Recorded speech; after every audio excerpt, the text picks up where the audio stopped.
도대체 이게 다 사실이란 말입니까? 내 눈으로 보고도 믿기지가 않는군요. 영국 런던의 템스강 복원 프로젝트를 35년간 진두지휘해온 세계적인 권위자 줄리언 바렛 박사의 고함이 회의실을 가득 채웁니다. 200년의 역사와 8천조 원이라는 천문학적인 예산을 쏟아붓고도 실패의 쓴잔을 마셔야 했던 영국의 자존심이 송두리째 흔들리고 있는 것이죠. 그의 앞에는 서울 청계천, 템스강을 넘어서다 라는 믿기 힘든 보고서가 놓여 있습니다. 100분의 1도 안 되는 예산으로 단 20년 만에 멸종 위기 중이 돌아오는 낙원을 만들었다는 한국의 기록은 콧대 높은 영국 전문가들에게는 그야말로 사기극처럼 느껴질 뿐입니다. 찰랑이는 물결 사이로 멸종위기 동물인 원안이 떼를 지어 노니는 영상이 BBC를 통해 전 세계로 퍼져나가자 줄리언 박사는 분노 섞인 확신을 가지고 한국행 비행기에 몸을 싣습니다. 이것이 치밀하게 연출된 홍보 영상인지 아니면 대영 제국이 200년 동안 풀지 못한 수수께끼를 한국인이 풀어낸 것인지 직접 확인하기 위해서 말이죠. 전 세계 환경학계를 경악하게 만든 그 충격적인 현장이 궁금하시다면 대한민국 화이팅을 외쳐주세요. 저는 줄리언 바렛입니다. 영국 환경부에서만 35년을 몸담으며 템스강 복원 프로젝트를 진두지휘해온 자타공인 세계 최고의 환경공학 전문가죠. 제 평생의 자부심은 대영 제국의 기술력이었습니다. 19세기 산업혁명의 상흔으로 죽어버린 템스강을 살리기 위해 우리는 200년이라는 세월을 바쳤고 무려 5조 파운드, 우리 돈으로 8천조 원이 넘는 천문학적인 예산을 쏟아부었습니다. 최고의 과학자들이 머리를 맞댔고 최첨단 정화 시스템이 24시간 가동되었죠. 하지만 결과는 참담했습니다. 물고기의 종수는 해마다 줄어들고 한때 템스강의 상징이었던 새들은 종적을 감춘 지 오래입니다. 현대 과학의 한계라고 도심 하천의 생태 보고는 그저 꿈 같은 소리라고 자조하며 살아왔습니다. 그런데 어느 날 아침 제 책상 위에 놓인 한 권의 보고서가 평온하던 제 노년을 송두리째 뒤흔들어 놓습니다. 서울 청계천, 템스강을 넘어서다. 보고서의 제목을 보는 순간 저는 제 눈을 의심합니다. 70년 전 전쟁으로 폐허가 되었던 나라. 그저 개발도상국이라 여겼던 한국의 작은 하천이 우리를 앞질렀다뇨. 그것도 템스강 예산의 100분의 1도 안 되는 돈으로 단 20년 만에 기적을 일궈냈다는 내용입니다. 수질지수는 이미 우리를 압도했고 사라졌던 멸종위기종들이 돌아와 도심 한복판에서 번식까지 하고 있다는 겁니다. 이건 명백한 사기입니다. 데이터 조작이 분명해요. 저는 회의실 테이블을 내리치며 고함을 지릅니다. 제 자존심이, 아니 200년 선진국의 자존심이 도저히 이 사실을 받아들이지 못하는 겁니다. 하지만 제 상사 데이비드는 굳은 표정으로 WHO와 UN 환경기구의 검증 마크를 가리킵니다. BBC는 이미 특집 다큐멘터리 제작에 들어갔고 전 세계가 한국의 이 경이로운 성공을 주목하고 있다는군요. 저는 분노와 의구심으로 온몸이 떨려옵니다. 직접 확인해야겠습니다. 한국 정부가 연출한 화려한 홍보 영상 뒤에 숨겨진 추악한 진실을 제가 가진 35년의 경력을 걸고 낱낱이 파헤쳐 폭로하겠다고 다짐합니다. 인천공항에 발을 내딛는 순간부터 제 신경은 곤두서 있습니다. 입국 심사관의 친절한 미소조차 무언가를 감추기 위한 가면처럼 느껴집니다. 환경 취재로 오셨군요. 청계천은 정말 아름답습니다. 좋은 여행 되세요. 심사관의 그 한마디가 오히려 제 오기를 자극합니다. 도심 한복판에 흐르는 하천에 생명이 산다는 게 얼마나 생태학적으로 불가능한 일인지 당신들이 알기나 하느냐고 쏘아붙이고 싶어집니다. 서울 도심으로 향하는 택시 안에서도 저는 의심의 끈을 놓지 않습니다. 창밖으로 보이는 번화한 고층 빌딩들, 깨끗한 도로, 그리고 한강변에 늘어선 울창한 녹지들, 생각보다 훨씬 발전된 모습에 잠시 넋을 잃기도 하지만 이내 고개를 젓습니다. 겉모습은 화려할지 몰라도 하천의 속살까지 속일 수는 없을 테니까요. 밤늦은 시간인데도 강변을 달리는 수많은 시민을 보며 저는 묘한 이질감을 느낍니다. 런던의 템스강 변은 해만 지면 위험해서 발길이 끊기는데 이곳 사람들은 마치 안방처럼 평온하게 산책을 즐기고 있더군요. 호텔에 짐을 풀자마자 저는 기다릴 것도 없이 청계천으로 달려갑니다. 밤 9시가 넘은 시간, 어둠이 깔린 도심 사이로 청량한 물소리가 들려오기 시작합니다. 지도를 확인하며 내려간 그곳에서 저는 생전 처음 보는 광경에 발을 멈추고 맙니다. 빌딩 숲 사이로 흐르는 맑은 물줄기, 그리고 그 난간 아래를 내려다보던 제 입에선 낮은 탄식이 터져나옵니다. 바닥에 돌이 훤히 보일 정도로 맑은 물. 그리고 그 위를 유유히 떠다니는 화려한 깃털의 새들. 세상에, 저건 원한이 아닙니까? 제 목소리가 형편없이 갈라집니다. 멸종 위기종이자 깨끗한 물과 극도의 정적 속에서만 산다는 원앙이 수천 명의 사람이 오가는 도심 한복판에서 잠을 청하고 있습니다. 그것도 한두 마리가 아니라 군락을 이루고 말이죠. 제 손이 부르르 떨리기 시작합니다. 이건 제가 아는 환경공학의 상식으로는 절대 일어날 수 없는 일입니다. 분명 낮에 한국 정부가 보여주기식으로 방류한 새들일 거라고. 내일 아침이면 모두 사라질 신기루일 뿐이라고 저는 스스로를 다독입니다. 하지만 제 심장은 이미 알고 있습니다. 무언가 거대한 진실이 제 자존심을 무너뜨리려 다가오고 있다는 사실을 말이죠. 밤새 잠을 이루지 못하고 창밖을 내다봅니다. 새벽 5시. 동이 트기도 전에 저는 다시 그 현장으로 향합니다. 제발 그 새들이 사라졌기를. 제 불신이 옳았기를 바라며 미친 듯이 발걸음을 옮깁니다. 어둠이 걷히는 청계천의 안개 속에서 저는 다시 한번 그들을 발견합니다. 어젯밤보다 더 많은 원한이, 그리고 그 곁에서 정성스럽게 물가를 살피는 한 남자가 저를 기다리고 있었습니다. 한국의 자존심이자 청계천의 파수꾼인 김민수 박사였습니다. 그는 마치 제가 올 것을 알고 있었다는 듯이 따뜻한 명함을 건넵니다. 멀리서 오시느라 고생 많으셨습니다. 웨스턴 박사님. 그의 여유로운 미소가 제 오만을 비웃는 것 같아 화가 치밀어 오르지만 그의 손이 가리키는 곳을 보는 순간 저는 대꾸할 말조차 예금합니다. 나무 둥지 위에서 고개를 내밀고 있는 솜털 보송보송한 원앙의 새끼들. 그것은 방류된 개체로는 절대 보여줄 수 없는 자연의 완벽한 번식이자 승리였습니다. 제 35년의 경력이, 200년 대영 제국의 자부심이 서울 도심의 작은 물줄기 앞에서 비참하게 무너져 내리는 순간이었습니다. 저는 떨리는 손으로 제 안경을 고쳤습니다. 이제야 똑바로 봐야겠습니다.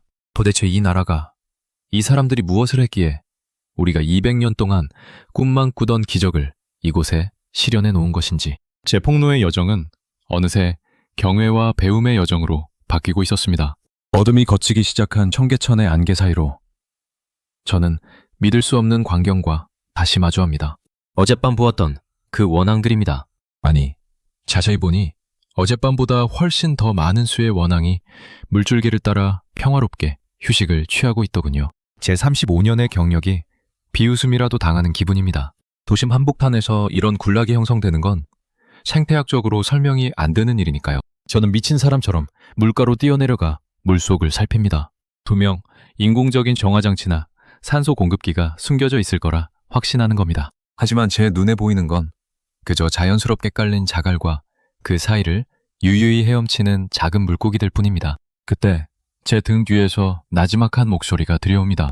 박사님, 너무 무리하시는 거 아닙니까? 그러다 물에 빠지시겠습니다. 돌아보니 50대 중반쯤 되어 보이는 한국인 남성이 서 있습니다.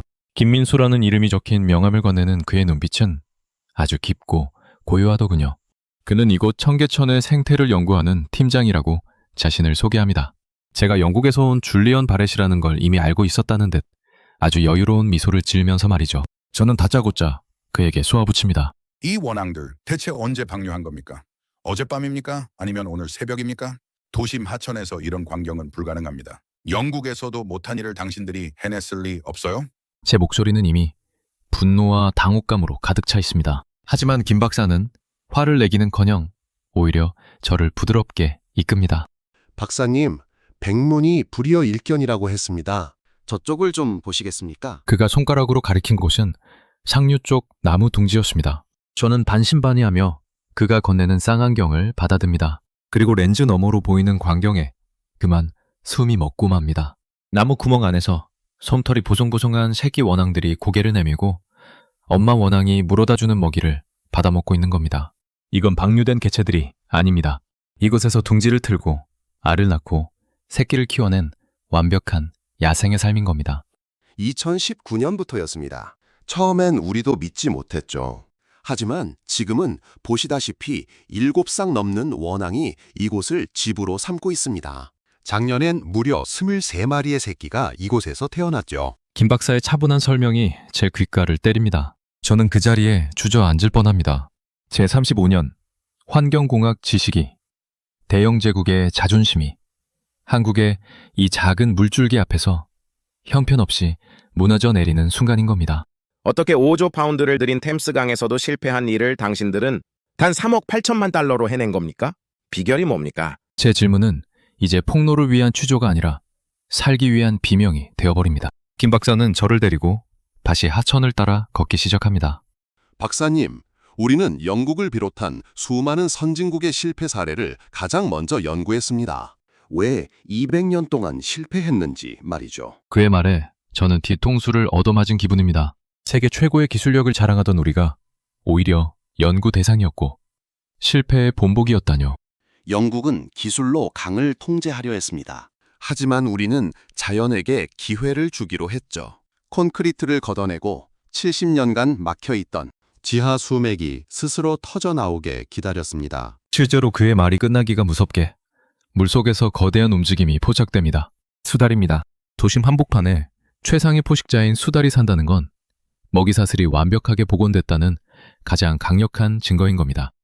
2021년에 처음 나타났을 때 온 나라가 축제 분위기였죠. 지금은 가족을 잃어 살고 있습니다. 김 박사의 말에 저는 이제 경악을 넘어 공포마저 느낍니다. 우리가 200년 동안 꿈꾸던 이상향이 여기 한국에는 일상이 되어버린 겁니다. 하지만 더 놀라운 건 환경 데이터보다 사람들의 모습이었습니다. 새벽 6시가 넘자 운동복 차림의 시민들이 하나둘 모여듭니다. 그런데 누구 하나 물가로 쓰레기를 던지거나 원앙을 괴롭히는 사람이 없습니다. 한 할아버지가 다가와 익숙한 듯 원앙들에게 이름을 부르며 인사를 건넵니다. 어이 대장, 오늘도 일찍 나왔구먼. 할아버지는 15년째 매일 이곳에 나와 아이들을 살피듯 원앙들을 돌보고 계시다고 하더군요. 박사님, 이것이 우리의 진짜 비결입니다. 김 박사가 진지한 표정으로 저를 바라봅니다. 영국은 정부가 예산을 들여 강을 관리했지만 우리는 시민들이 스스로 강을 사랑하게 만들었습니다. 사랑하면 지키게 마련이고 지키면 자연은 반드시 응답하니까요. 그 한마디가 제 심장을 관통합니다. 우리는 강을 수치로 관리했고 한국은 강을 마음으로 품었던 겁니다. 제 눈앞에는 이제 단순한 하천이 아니라 하나의 거대한 생명체가 보입니다. 아이들이 선생님의 손을 잡고 나와 물고기들이 놀라니까 조용히 해야 해요 라고 속삭이는 장면을 보며 저는 고개를 떨어뜨립니다. 200년 선진국이라는 오만함이, 최고의 기술자라는 제 거드름이 얼마나 부질없는 것이었는지 뼈저리게 느껴집니다. 저는 떨리는 손으로 수첩을 꺼냅니다. 이제 폭로할 내용은 없습니다. 오직 배워야 할 것들 뿐인 겁니다. 제 눈앞에는 이제 단순한 하천이 아니라 하나의 거대한 생명체가 숨을 쉬고 있는 겁니다. 하지만 제 놀라움은 여기서 끝이 아니었습니다. 김 박사는 저를 청계천 중류에 위치한 작은 생태 관측소로 안내하더군요. 그곳에서 저는 제 35년 환경 인생을 송두리째 뒤바꿔 놓을 수치를 목격하게 됩니다. 김 박사가 장비를 물속에 담그자마자 모니터에 찍히는 용존 산소량과 수질 등급. 세상에, 이건 도심 하천에서는 도저히 나올 수 없는 1급수의 수치입니다. 박사님, 이게 정말 인공적으로 끌어온 물에서 가능한 수치입니까? 제 물음에 김 박사는 빙긋 웃으며 관측소 너머 벽면을 가리킵니다. 그곳에는 청계천 바닥의 지질 구조가 실시간으로 분석되고 있었습니다. 처음엔 저희도 한계가 있을 거라 생각했습니다. 하지만 콘크리트를 걷어내고 자연스러운 하상 구조를 복원하자 70년 동안 죽어있던 지하 수맥이 스스로 터져나오기 시작했습니다. 지금은 하루 3만 톤의 지하수가 자연적으로 솟구치며 스스로를 정화하고 있죠. 그 순간 저는 깨달았습니다. 우리가 템스강에서 실패했던 결정적인 이유를 말입니다. 우리는 강을 고치려고만 했습니다. 강력한 펌프를 돌리고 화학약품을 쓰고 인공적인 필터를 설치하며 강을 우리 입맛에 맞게 통제하려 들었죠. 하지만 한국은 달랐습니다. 그들은 강에게 스스로 숨쉴 공간을 내어주었고 자연이 스스로 일어날 수 있도록 기다려 주었던 겁니다. 우리는 강을 지배하려 했고 당신들은 강과 공존했군요. 제 자조 섞인 말에 김 박사는 고개를 가로저으며 밖으로 나갑니다. 아직 보여드릴 게 더 있습니다. 박사님, 저 위를 보십시오. 하늘을 올려다본 저는 다시 한번 경악합니다. 빌딩 숲 사이를 가르며 날카로운 비행을 하는 한 마리의 새. 바로 멸종위기 2급인 황조롱입니다. 항조롱이가 왜 도심 한복판에 있는 겁니까? 제 물음에 김 박사는 마치 당연하다는 듯 대답합니다. 이곳 청계천에 먹이가 풍부해지니 인근 남산에 살던 맹금류들이 사냥을 하러 내려오는 겁니다. 이제 이곳은 단순히 물이 흐르는 통로가 아니라 거대한 생태축의 중심이 된 것이죠. 저는 그 자리에서 멍하니 하늘을 바라봅니다. 템스강은 물고기 한 마리 살리기도 벅차서 200년을 허덕였는데 한국은 불과 20년 만에 최상위 포식자인 수달과 맹금류가 공존하는 완벽한 생태 피라미드를 완성해낸 겁니다. 8천조 원을 쏟아부은 영국의 오만이, 한국의 5천억 원이라는 효율 앞에 처참히 무릎을 꿇는 순간이었습니다. 하지만 저를 가장 부끄럽게 만든 건 따로 있었습니다. 오후가 되자 청계천 주변의 직장인들이 쏟아져 나오기 시작하더군요. 그런데 그들의 모습이 정말 인상적입니다. 점심을 먹고 산책을 즐기면서도 누구 하나 물가에 발을 담그거나 큰 소리를 내지 않습니다. 심지어 길가에 떨어진 작은 종이 조각 하나를 발견한 청년이 당연하다는 듯 그것을 주워 쓰레기통에 넣는 모습을 보며 저는 뒤통수를 얻어맞은 기분이 듭니다. 영국에서는 수백 명의 감시 인력을 배치해도 쓰레기 문제를 해결하지 못했습니다. 그런데 여기는 감시원 한 명 보이지 않는데 어떻게 이토록 깨끗할 수 있습니까? 제 물음에 김 박사는 가던 길을 멈추고 저를 똑바로 응시합니다. 박사님, 법과 규제는 사람의 행동을 억제할 수는 있지만 마음을 움직이진 못합니다. 20년 전 청계천이 처음 복원될 때부터 우리 시민들은 이 물줄기를 자신들의 자존심으로 여겼습니다. 내가 아끼고 사랑하는 공간을 더럽히지 않는 것. 그것이 바로 한국인의 품격이자 힘입니다. 사랑. 그 흔하디 흔한 단어가 환경공학의 정점이라 믿었던 제 신념을 무너뜨립니다. 우리는 기술이 모든 것을 해결해 줄 거라 믿었습니다. 하지만 진정한 복원은 기술이 아니라 사람의 마음에서 시작된다는 걸 저는 이 머나먼 동쪽의 나라에서 35년 만에 처음으로 깨닫게 된 겁니다. 저는 떨리는 손으로 BBC 본사에 전화를 겁니다. 여보세요? 나 줄리언 바렛입니다. 당장 특집 인터뷰 준비하세요. 우리가 전 세계에 사과해야 할 일이 생겼습니다. 아니, 전 세계가 한국에게 배워야 할 기적이 여기 있습니다. 제 목소리는 흥분으로 떨리고 있었지만 그 어느 때보다 확신에 차 있었습니다. 대영제국의 자존심은 무너졌을지 몰라도 한 명의 환경학자로서 저는 지금 생애 가장 짜릿한 희열을 느끼고 있었으니까요. 런던으로 돌아가는 날, 저는 마지막으로 청계천을 다시 찾습니다. 해가 질 무렵의 그곳은 그 어느 때보다 찬란하고 평온하더군요. 원한 가족은 여전히 그 자리에 있습니다. 갓 태어난 새끼들이 어미의 뒤를 졸졸 따르며 물살을 가르는 모습은 제가 35년 동안 그토록 보고 싶어 했던 바로 그 꿈의 장면입니다. 공항까지 배웅을 나온 김 박사가 제 손을 꽉 잡습니다. 박사님, 런던에서도 곧 이런 풍경을 보게 될 겁니다. 그의 확신에 찬 목소리에 저는 처음으로 마음 깊은 곳에서 뜨거운 무언가가 울컥 치밀어 오르는 것을 느낍니다. 런던에 도착하자마자 저는 쉬지도 않고 BBC 스튜디오로 향합니다. 영국 전역에 생중계되는 특집 인터뷰가 시작됩니다. 진행자가 날카로운 눈빛으로 저를 바라보며 묻더군요. 웨스턴 박사님, 한국의 데이터는 결국 조작이었습니까? 템스 강보다 낫다는 그들의 주장은 거짓이었나요? 스튜디오에는 팽팽한 긴장감이 흐르고 전 영국의 시선이 제 입술에 집중됩니다. 저는 깊은 숨을 내쉬고 카메라를 똑바로 응시합니다. 아닙니다. 모두 진실이었습니다. 아니, 진실 그 이상의 기적이었습니다. 제 목소리는 전례 없이 단호하고 확신에 차 있습니다. 우리는 지난 200년 동안 8천조 원을 쏟아부으며 강을 지배하려고만 했습니다.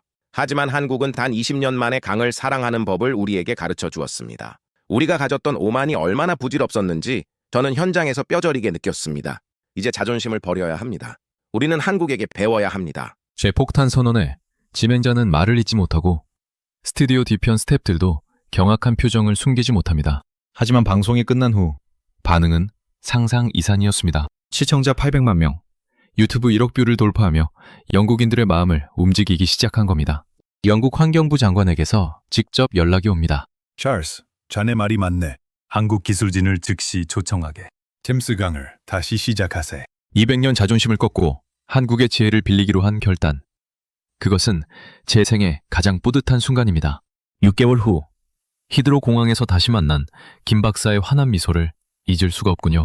함께 배우는 겁니다, 박사님. 그와 함께 템스강 현장에 섰을 때 저는 처음으로 이 죽어가는 강에도 생명이 깃들 수 있다는 희망을 봅니다. 한국팀의 방식은 철저했습니다.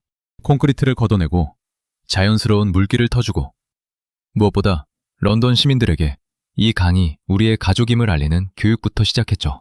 여러분 이 강을 사랑해주세요. 그러면 자연이 반드시 돌아옵니다. 김 박사의 그 말은 마법처럼 영국인들의 꽁꽁 얼어붙은 마음을 녹이기 시작합니다. 시민들이 자발적으로 정화 활동에 참여하고 아이들이 물가에서 새를 기다리기 시작한 지 1년 반. 마침내 기적이 일어납니다.